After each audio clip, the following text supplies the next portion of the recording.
దేవుని యొక్క మహాకృపను బట్టి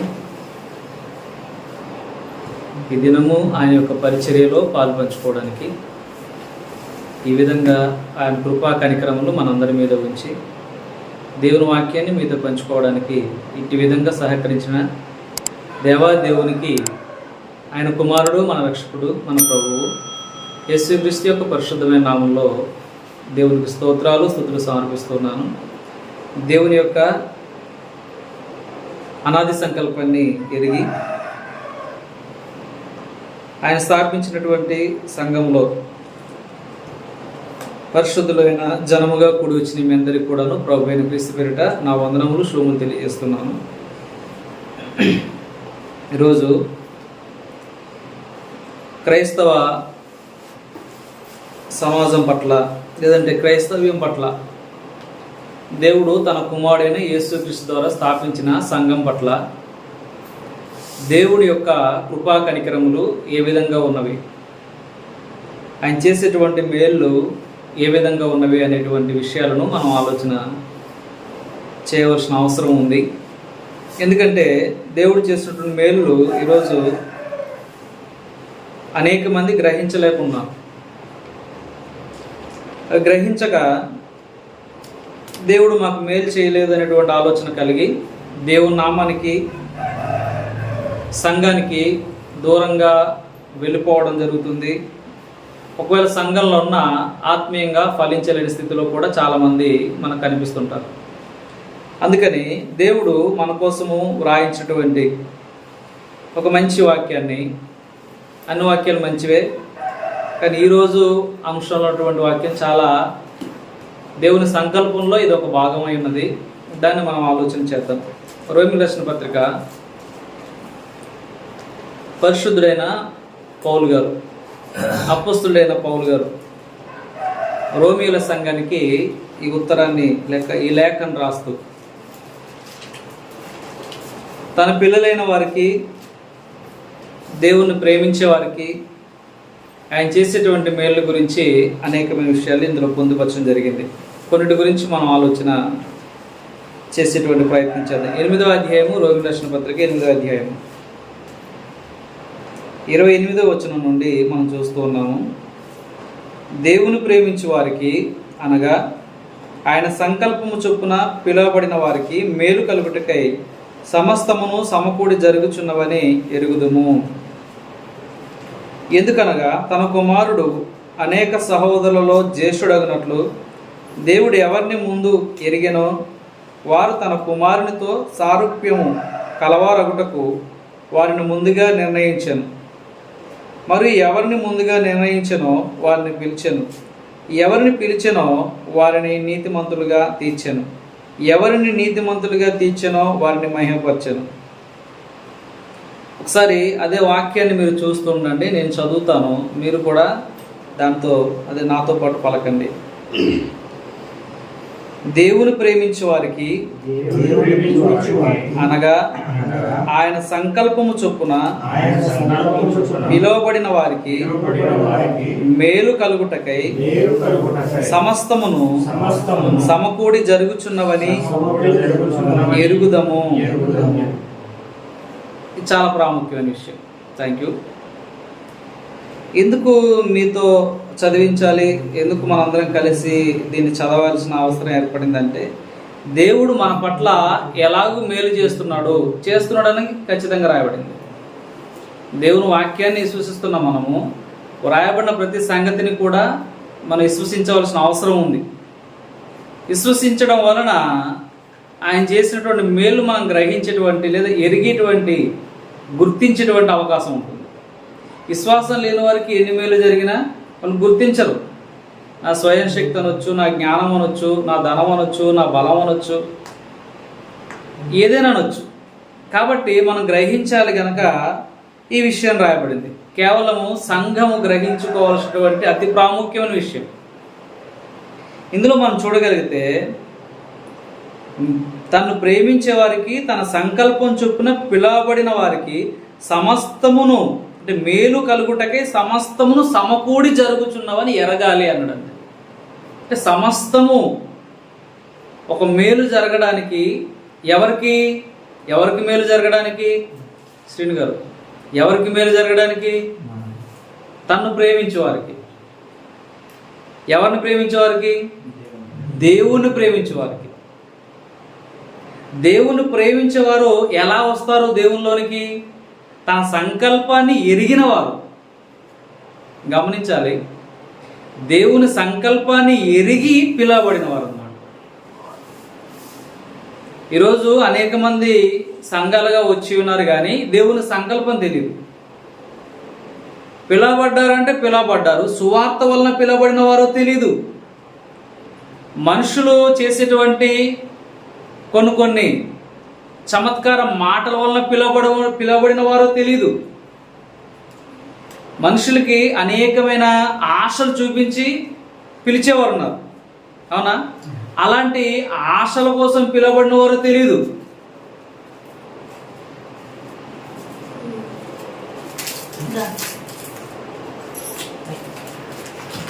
అవునా? ఏ ఉద్దేశంతో పిలువబడిన వారో తెలియదు.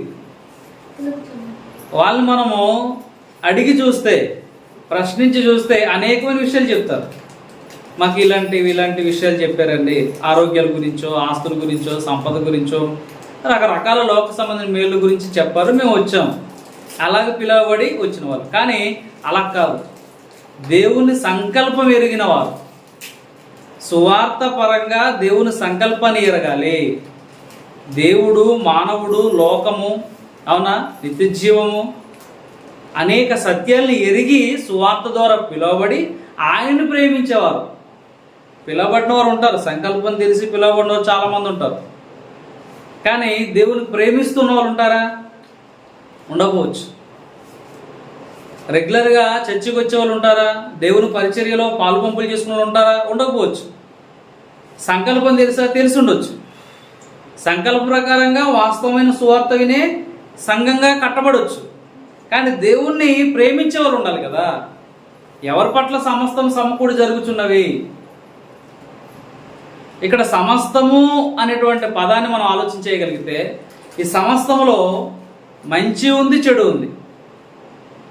ఒక మేలు జరగడానికి, తను ప్రేమించే వారి పట్ల దేవుడు మేలు జరిగించడానికి మంచి ఉంటుంది, చెడు ఉంటుంది, కీడు ఉంటుంది, మేలు ఉంటుంది. కొన్ని సందర్భాల్లో ఉండొచ్చు మన జీవితంలో కూడా, కొన్ని కీళ్లు జరిగిన తర్వాత మేలు రావచ్చు. ఈరోజు లోకంలో చూస్తుంటాము, క్రైస్తవ సమాజంలో అనేక మంది వారి జీవితంలో వారు ముందు చెడిపోయిన వారే ఉంటారు. భయంకరమైన వ్యసనాలకు లోనైన వారే ఉండొచ్చు. ఇంకా సంఘాన్ని హింసించిన వారై కూడా ఉండొచ్చు. బెస్ట్ ఎగ్జాంపుల్గా మనం ఆలోచించగలిగితే అపోస్తలుడైన పౌలు. ఆయన సంఘాన్ని హింసించినవాడు. తర్వాత ఆయనకి దర్శనం కలగడం, ఆయన పడిపోవడం, ఆ గుర్రం నుండి కింద పడిపోవడం, ఆయన కళ్ళు పోవడం, ఇవన్నీ ఆయనకి కీడుగా కనిపించవచ్చు ఆ రోజు. కానీ తర్వాత ఎంత మేలు, కీడు వెనుక మేలు దాచబడి ఉంది. కష్టం వెనుక సుఖము దాచబడి ఉంది. గమనించాలి. కన్నీరు వెనుక సంతోషము దాచబడి ఉంది, వెనకనే వస్తుంది. చీకటి వెనుక వెలుగు రానై ఉంది. ఇలాంటి సంగతులు గమనించక చీకటి ఉంది కదా అని తొందరపాటు పడి వెళ్ళిపోయే వాళ్ళు ఉండొచ్చు. కీడు ఉంది కదా అని దేవుని నామాన్ని దూషించి వెళ్ళిపోయి ఉండొచ్చు. మేలు జరగలేదు కదా అని బాధలు ఉన్నాయి, కష్టాలు ఉన్నాయి, కన్నీళ్ళు ఉన్నాయని దేవునికి దూరంగా వెళ్ళిపోయి ఉండొచ్చు. అందుకే సంఘము ఒక ఉత్సుకతతో, ఒక నూతన బలముతో, ఉత్సాహముతో దేవుని యందు వారి విశ్వాస భక్తిని కొనసాగించడానికి ఈ పత్రికలో ఈ ప్రాముఖ్యమైన వచనాన్ని పడేసాడు పౌలు గారు. ఎందుకంటే తన జీవితంలో జరిగినది కీడు వెనుక మేలు, కన్నీళ్ళు వెనుక సంతోషం, శ్రమల వెనుక వెసులుబాటు పౌలు గారు జరిగాయి. ఈరోజు మన జీవితంలో కూడా అనేక సందర్భాల్లో ఒక కీడు వెనుక అనేకమైన మేళ్ళు వస్తాయి, వచ్చుంటాయి కూడా. మనం గమనించాలి, మనం ఎరగాలి. అందుకే ఇది ఎందుకు రాస్తున్నాడంటే ఈ మాట, మీరు ఎరగాలి. ఇది ఎరిగితే భక్తి ఒరవడి పెరుగుతుంది, భక్తిలో విశ్వాసంలో ఎదుగుదల పెరుగుతుంది. ఎరగకపోతే సోషలిస్టులు ఉంటారు కదా, కమ్యూనిస్టులు ఉంటారు కదా, శ్రమశక్తి సుత్తి కొడవాలి అంటారు. అవునా? ఈరోజు మానవ జీవుడు జీవించగలుగుతున్నాడు, మనుగడ కొనసాగించగలుగుతున్నాడు అంటే మానవుని యొక్క మేధో సంపత్తి వలన, శ్రమ వలన, కష్టం వలన, మేధస్సు వలన మాత్రమే తన బ్రతుకును ఈడుస్తున్నాడు తప్ప దేవుని ప్రమేయం ఏమీ లేదంటారు. కాబట్టి శ్రమశక్తి, కష్టే ఫలి, దున్నేవాడిదే భూమి, ఇలాగా అనేకమైన స్లోగన్ చెప్తారు, రెచ్చగొడతారు సోక్రటిస్టులు. పక్కనెడితే ఇక్కడ ఆలోచన చేయగలిగితే ప్రియులారా, అనేకమైనటువంటి విషయాల గురించి చెప్తున్నాడు. అందులో మేలు కలగడానికి సమస్తము సమకూడి జరుగుతున్నవని మనం ఎరగాలని చెప్తున్నాడు. మనం ఆలోచన చేయగలుగుతాం. ఈ సృష్టిలో అనేకమైనటువంటి పదార్థాలు ఉన్నాయి. ఏమేమి ఉన్నాయి? సూర్యుడు ఉన్నాడు, చంద్రుడు ఉన్నాడు, నక్షత్రాలు ఉన్నవి, భూమి ఉంది, కోటాను కోట్ల గ్రహాలు ఉన్నవి, నక్షత్రాలు ఉన్నవి, కనిపించేటువంటి పదార్థం ఉంది, కంటికి కనిపించని పదార్థం ఉంది, విజిబుల్ ఇన్విజిబుల్ మ్యాటర్ అన్నీ ఉన్నాయి. ఇంతటితో మాత్రం కాకుండా ఈ సృష్టిలో ఒక ప్రత్యేకత పొందినటువంటి జీవులు ఉన్నాయి. అందులో ఇంకా ప్రత్యేకం చెందినటువంటి మానవుడు ఉన్నాడు. ఈ మానవుని కోసము దేవుడు అనేకమైన మేలు దాచుంచాడు. అది మనం గమనించాలి. అంటే ఇప్పుడు ఈ సూర్యుని తీసుకుందాం. ఒకసారి సూర్యుని ఉదాహరణ తీసుకుందాం. సూర్యుని తీసుకునగలిగితే ఎలా ఉంటుందంటే, సూర్యుడు తూర్పున ఉదయిస్తాడు, తర్వాత అక్కడ ఉండిపోతాడా సూర్యుడు? ఉండడు. సూర్యుడు అక్కడి నుంచి పడమటకి అస్తమిస్తాడు. అంటే తన స్థితిని మారుతూ ఉంటాడు. తను కనిపించిన ఆ స్థితి నుండి మళ్ళీ కనిపించిన స్థితిలోకి వెళ్ళిపోతాడు. చంద్రుడు వల్ల కలిగినటువంటి మేలు మనకు తెలుసు. చల్లదనం, వెలుగు, ఇంకా ప్రాముఖ్యమైనది భూమి మీద మనకు కావాల్సిన కాలమానం, మనకు కలుగుతున్నటువంటి కాలాలు. కాబట్టి ప్రధానమైన కారణంగా సూర్యుడు ఇలా కనిపిస్తాడు. అంటే మనం ఆలోచించగలిగితే దీని గురించి ఒక వచనాన్ని సొలొమోను గారు ఈ విధంగా రాయడం జరిగింది. సామెతల గ్రంథము 16వ అధ్యాయం 4వ వచనంలో,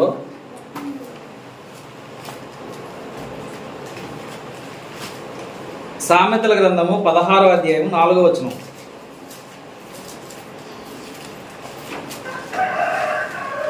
యెహోవా ప్రతి వస్తువును దాని పని నిమిత్తము కలుగజేసెను. నాశన దినమునకు ఆయన భక్తిహీనులను కలుగజేసెను. చాలమ్మా. మనం ఆలోచన చేయగలిగితే యెహోవా కలుగజేసిన ప్రతి వస్తువు దాని పని నిమిత్తం కలుగజేసిన అన్నాడు.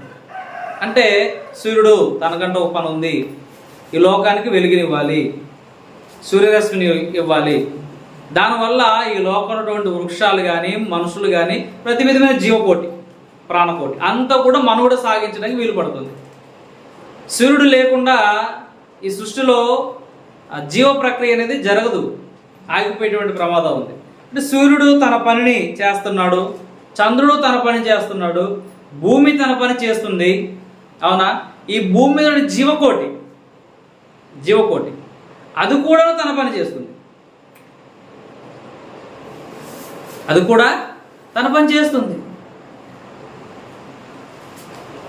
అంటే ఈ సృష్టిలో ఉన్న ప్రతీది కూడాను ఒక పని కలిగి ఉంది, దాని పని నిమిత్తము. ఏమండి శ్రీనికి అర్థం అవుతుందా? ఈ సృష్టిలో ఉన్న ప్రతీది దాని పని నిమిత్తం ఉంది. సూర్యునికి ఉన్న పని ఉంది, చంద్రుడికి పని ఉంది, నక్షత్రాలకు పని ఉంది, భూమికి పని ఉంది. భూమి తన చుట్టూ తను తిరగడం వల్ల పరిభ్రమణాలు చేయడం వల్ల మనకి ఏమవుతుంది? దినాలు వస్తున్నాయి కదా. దినం లేకపోతే కాల్కులేషన్ రాదు, మానవ జీవితం ముందుకు సాగదు. అలాగే జంతువులు వాటి పనులు వాటికి ఉన్నాయి. ఇందులో ప్రాముఖ్యంగా మనిషి ఉన్నాడు. మనిషికి కూడాను ఒక పని నిమిత్తము అన్నాడు. దేవుడు కలిగించిన ప్రతి వస్తువుకి దాని పని నిమిత్తం కలిగజేశాడు. అంటే మనుషులకు కూడాను పని ఉంది అని చెప్పడం జరుగుతుంది. అక్కడ కింద చెప్పండి మరో మాట మనం ఆలోచన చేయగలిగితే ఆశ్చర్యంగా ఉంటుంది. ఏంటి ఆ మాట అంటే, నాశన దినమునకు ఆయన భక్తిహీనులను కలుగజేశారు. భక్తిహీనులు దేనుకున్నారు? భక్తిమంతులు ఉన్నారు, భక్తిహీనులు ఉన్నారు. మేలు చేయవారు ఉన్నారు, కీడు చేయవారు ఉన్నారు. మంచివారు ఉన్నారు, చెడ్డవారు ఉన్నారు. అవునా కదా? అంటే వాళ్ళు కూడాను వాళ్ళ పని నిమిత్తం కలిగజేయబడ్డారు అని చెప్తుంది అనమాట. వారు కూడాను వారి పని నిమిత్తం కలిగజేయబడ్డారు. దాని పని వస్తువులకు ఉన్నట్లే మనుషులు కూడాను వారు పని నిమిత్తం వాళ్ళు కలిగజేయబడ్డట్టుగా మనకు గ్రంథం చెప్తుంది. అంటే ఇక్కడ మంచి చెడు రెండూ కూడాను జరుగుతూ ఉన్నవి, కీడు మేలు రెండూ జరుగుతున్నవి. అయితే ఒక విషయం, మంచోళ్ళు ఉన్నారు, చెడ్డవారు ఉన్నారు. సృష్టిలో మంచి చెడు జరుగుతూనే ఉంది. కానీ ఏమి జరిగినా, మంచి జరిగినా చెడు జరిగినా, మేలు జరిగినా కీడు జరిగినా ఏంది నిమిత్తం జరుగుతుందంట? సమస్తమును సమకూడి మనకి, తను ప్రేమించు వారికి, దేవుని పిల్లలకు వారికి మేలు చేయడానికే జరుగుతుందంట. ఇది ఆశ్చర్యం. మబ్బులిడిపోవాలి. ఏది జరిగినా, సృష్టిలో ఏది జరిగినా తను ప్రేమించే వారికి మేలు జరగడానికే సమస్తమును సమకూడి జరుగుచున్నవని ఎరుగుదాము. మనం ఏమెరగాలి? అర్థమవుతుందా దేవుని పని? అంటే ఓవరాల్గా ఒక మాటలో చెప్పాలంటే, ఈ సృష్టిలో ఉన్న ప్రతీది కూడాను, ఈ భూమి మీద ఉన్న మానవ కోటి కూడాను తన్ను ప్రేమించి, తన సంకల్పం చొప్పున పిలువబడి తను ప్రేమించు వారికి మేలు కలగడానికే దేవుడు జరిగిస్తున్నాడు అని చెప్పేసాడు. అంతే. ఒక మాటలో చెప్పాలంటే క్రైస్తవ జీవితం అనేది ఆశీర్వదింపబడిన జీవితం. ఇది వాస్తవం. అందులో మేలు ఉండొచ్చు, కీడు ఉండొచ్చు, కానీ నీకు అంతిమంగా మేలే జరుగుతుంది. నీ కీడు జరగవచ్చు, కానీ అంతిమంగా నీకు మేలే అది. అలాగే మన జీవితంలో అనేకమైన విషయాలు ఉంటాయి. ఇప్పుడు మనం ఆలోచన చేయాల్సిన రెండో విషయం ఏంటంటే దేవుడు సృష్టి తన పిల్లలకు మేలు జరిగించడం కొరకు, గమనించాలి, అర్థమవుతుందా? దేవుని సృష్టి మానవ కోటితో పాటు, దేవుని సృష్టిలో ఉన్న మానవ కోటితో పాటు తన పిల్లలైన వారికి, తను ప్రేమించే వారికి మేలు జరిగించడం కొరకు ఈ సృష్టిలో దేవుడు మార్పును కూడా చేసేటువంటి అవకాశాలు ఉన్నాయి. మార్పు నోచుకుంటాయి ఈ సృష్టి తన పిల్లలకు మేలు జరిగించడానికి.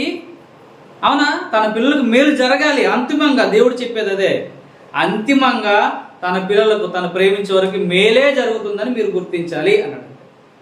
అది సృష్టిలో కావచ్చు, సృష్టిలో ఉన్నటువంటి మనుషుల ద్వారా కావచ్చు, జీవుల ద్వారా కావచ్చు, అంతిమంగా మేలే జరుగుతుంది. మార్పు జరుగుతుందట సృష్టిలో.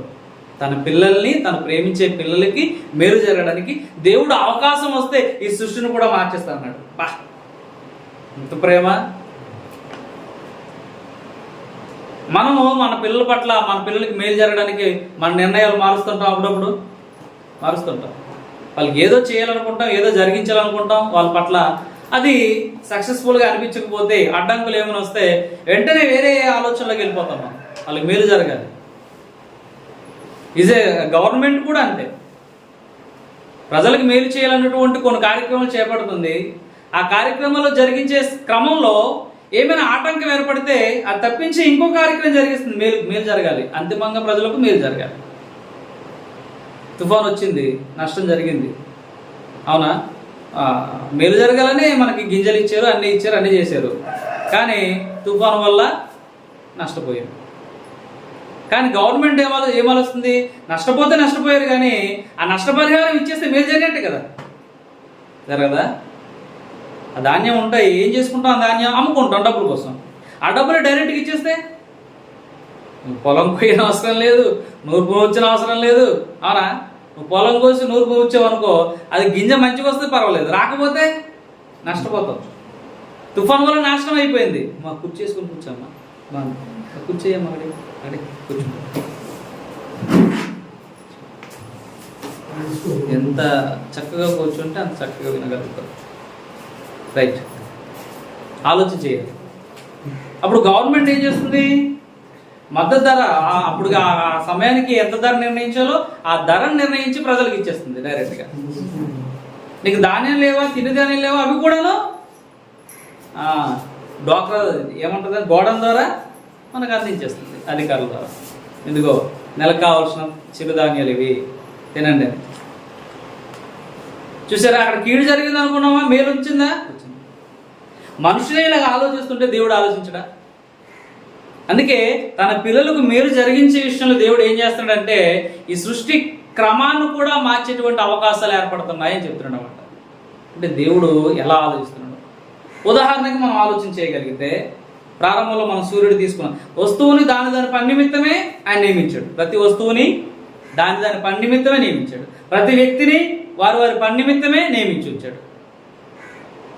ఇప్పుడు ఇక్కడ మనం గమనించాల్సిన విషయం ఏంటంటే, ఈ వస్తువులు వాటి క్రమాన్ని, వాటి ధర్మాన్ని విడిచి తన ప్రజలకు తను ప్రేమించే వారికి మేలు చేయడానికి వాటి ధర్మాన్ని కూడా విడిచేటువంటి అవకాశాలు ఉన్నాయి. అంటే మార్పును నోచుకునే అవకాశాలు ఉన్నాయి. ఎగ్జాంపుల్గా మనం ఆలోచన చేయగలిగితే, సూర్యుడు ఉదయించాలి తూర్పున, అస్తమించాలి మరలా పడమర, అస్తమించాలి. తన ప్రతిదినచర్య ఏంటి? అదే, సూర్యుడు తూర్పున కనిపిస్తాడు, మళ్ళీ సాయంత్రం పశ్చిమకి వెళ్ళిపోతాడు, కనిపించాడు చీకటి. మరలా రేపటి ఉదయానికి అదే జరుగుతుంది. మరలా రేపటి ఉదయానికి సృష్టి ప్రారంభం నుండి అలాగే జరుగుతుంది. ఇది సూర్యుని యొక్క ధర్మం, సూర్యుని యొక్క పని. కానీ ఆ పనిని కూడా తన పిల్లల నిమిత్తం, తన పిల్లల మేలు నిమిత్తము దాన్ని బంద్ చేస్తాడు లేదా మారుస్తాడు అన్నాడు దేవుడు. యెహోషువ గ్రంథము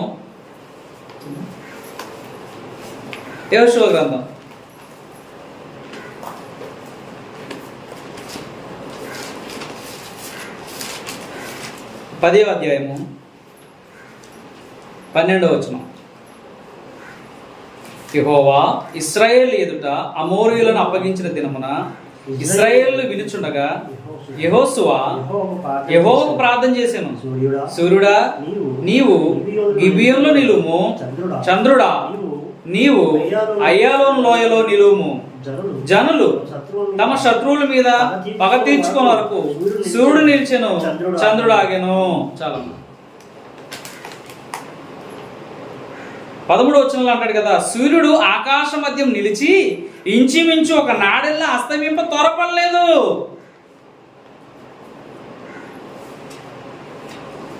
చూసారా ఎంత బాగుందో? ద్వితీయోపదేశకాండం పక్కన ఉంటుందమ్మా.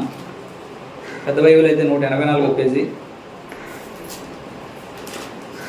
సూర్యుడి యొక్క ధర్మం ఏంటి? సూర్యుడి క్రమం ఏంటి? ఆగిపోవడమా? భ్రమించడమే కదా, భ్రమించాలి కదా. కానీ సూర్యుడు ఇక్కడ ఏమైపోయాడు? ఆగిపోయాడు. ఒకరోజు 24 గంటలు సూర్యుడు ఆగిపోయాడు.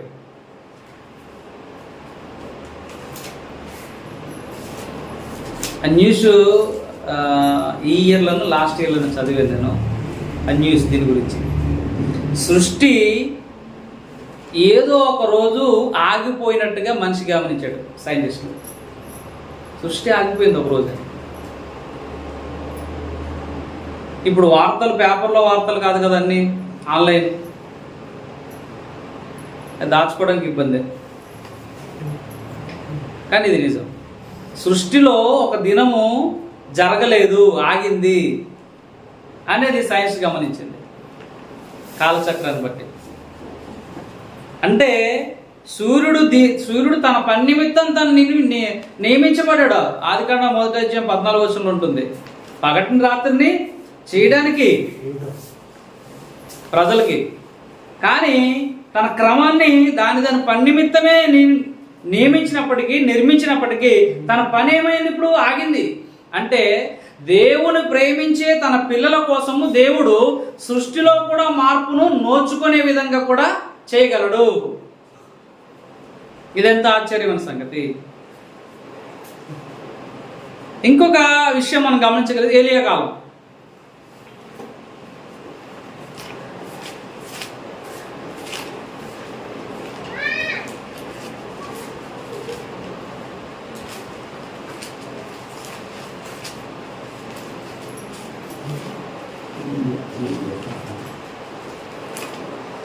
యాకోబు పత్రిక 5వ అధ్యాయము 17వ వచనం. యాకోబు పత్రిక 5వ అధ్యాయం 17వ వచనం. ఏలియా మన వంటి స్వభావం గల మనుషుడే, వర్షింపకూడునట్లు అతడు ఆసక్తితో ప్రార్థన చేయగా 3.5 సంవత్సరం వరకు భూమి మీద వర్షింపలేదు. మరలా అతడు ప్రార్థన చేయగా ఆకాశం వర్షం ఇచ్చెను. కాలము తన పని ఏంటి? సకాలంలో వర్షింపాలి వర్షం. కానీ వర్షం ఏమైంది? ఆగిపోయింది. అంటే మనం ఆలోచించగలిగే దేవుడు సమస్తమును కూడా, అది మేల కీడ అనే తర్వాత విషయం, కానీ దాని వలన తన్ను ప్రేమించే ప్రజలకు మేలు చేయడానికి సమర్థుడు. అది ఈ రోజుకి మన పట్ల కూడా జరుగుతున్నటువంటి ప్రక్రియ. అంటే సహజంగా ఈ సృష్టిలో ఉన్నటువంటి ధర్మాన్ని విడిచి తను ప్రేమించే ప్రజల కోసము దేవుడు ఈ సృష్టిలో మార్పుల్ని తీసుకురాగలుగుతున్నాడు.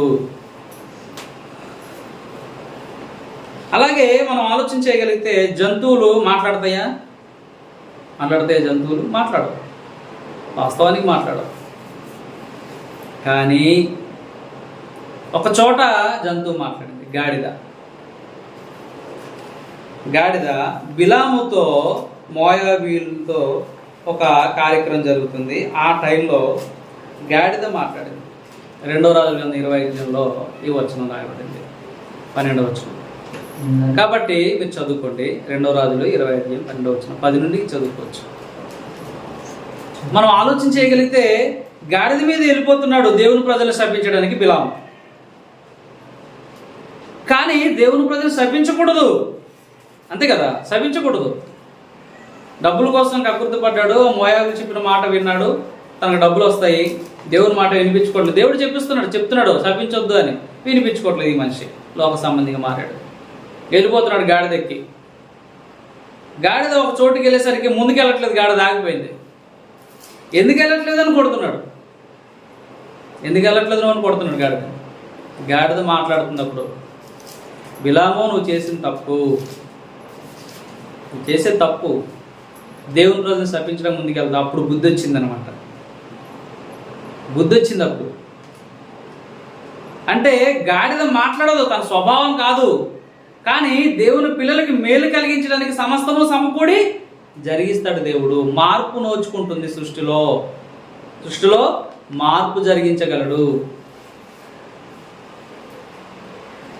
మీకు తెలుసు, సింహం స్వభావం ఏంటంటే మనిషిని చూస్తూ ఊరుకొని ఉంటుందా?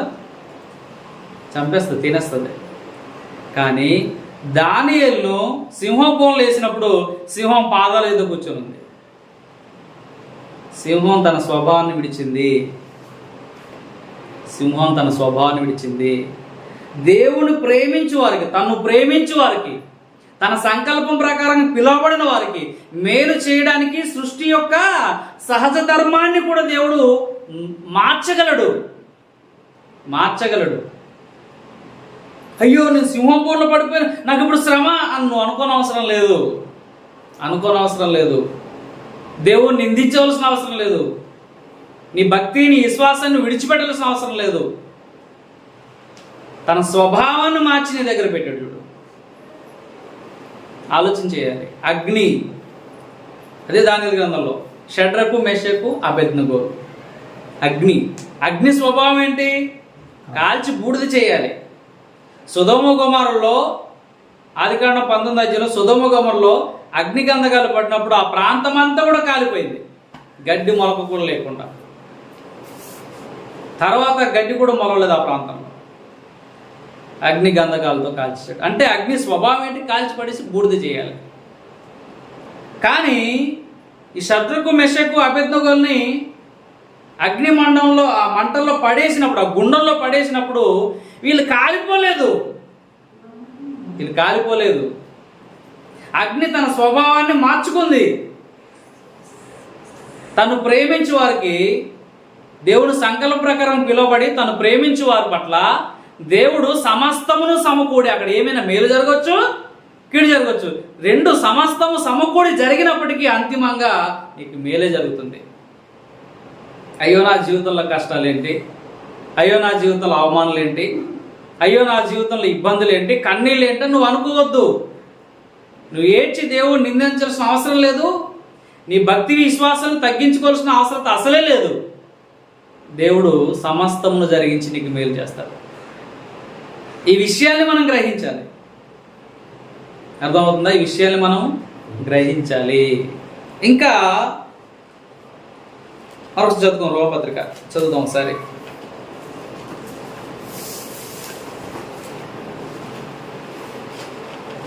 ఎనిమిదో అధ్యాయం 28 నుంచి. దేవుని ప్రేమించు వారికి అనగా ఆయన సంకల్పం చొప్పున పిలువబడిన వారికి మేలు కలుగుటకై సమస్తమును సమకూడి జరుగుచున్నవని ఎరుగుదుము. ఎందుకు ఇలా జరిగిస్తున్నాడు దేవుడు? ఎందుకనగా తన కుమారుడు అనేక సహోదరులు జ్యేష్ఠుడగినట్లు దేవుడు ఎవరిని ముందు ఎరిగినో వారు తన కుమారునితో సారూప్యం గలవారగుటకు నిర్ణయించాడంట. ఎందుకు ఈ కీడు? ఎందుకు జరుగుతుంది మన జీవితంలో కీడు? ఎందుకు మన జీవితంలో కష్టాలు వస్తున్నాయి? ఎందుకు మన జీవితంలో ఇబ్బందులు వస్తున్నాయి? ఎందుకు వస్తున్నాయంటే తన కుమారునితో సారూప్యంలోకి తీసుకురావడానికి. గుర్తించాలి, ప్రాముఖ్యమైన విషయం, చాలా ప్రాముఖ్యం. నీలో ఈ శ్రమలు, నీకు ఈ ఇబ్బందులు, నీకు ఈ నిందలు, లేదా నీకు ఇటువంటి హింసలు గవర్నమెంట్ ద్వారా కావచ్చు, అవునా, సహోదరుల ద్వారా కావచ్చు, కపట సహోదరుల ద్వారా కావచ్చు, ఎవరి ద్వారా నీకు ఏమి జరిగినా, అది మేలు జరిగినా, అది కీడు జరిగినా, ఏది జరిగినా అంతిమంగా నీకు మేలు జరగడానికి. ఇంకా ఎందుకు అంటున్నాడంటే,